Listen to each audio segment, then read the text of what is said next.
I'm Michael Ross, and I want to be a worship pastor. I've been a Christian for about 10 years, and I think that's the calling that He's placed in my life. I would describe a worship pastor as a pastor through and through who counsels and shepherds and leads the church, but specifically through musical worship. So, somebody who just shares the gospel every Sunday through putting a set together.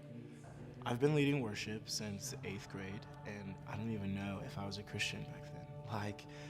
I started calling myself a Christian when I heard the gospel, um, but something changed in high school when I became a Christian.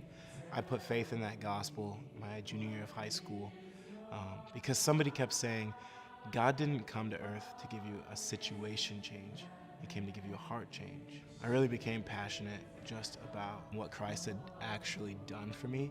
When I finally believed it, I got more and more opportunities to serve musically, but I also just got better at it because I became more passionate. I play guitar and piano, but I started college as a vocal performance major, so through and through, my most confident instrument is my voice.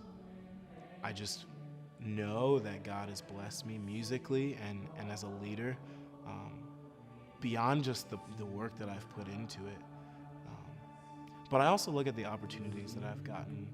I realized that I wanted to serve the church, and in the looking for those opportunities, I really found worship leading opportunities and discipleship opportunities. So I look at that and I see where God is leading me, and it really all points towards worship ministry. In worship ministry, it can be a big undertaking to be called a pastor because you're really a teacher held to a higher standard.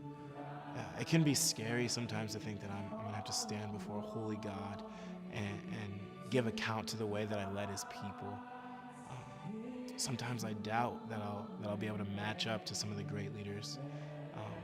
But I look at those doubts and realize that they come face to the face with the cross and they just lose. I look in the Bible and see where people have been called to lead and called to huge undertakings. And it wasn't because they were the best and the brightest of the Bible, but it was because God equipped them after He had called them. So yeah, all of those doubts shrink away, and that's my story. That's why I want to be a worship pastor.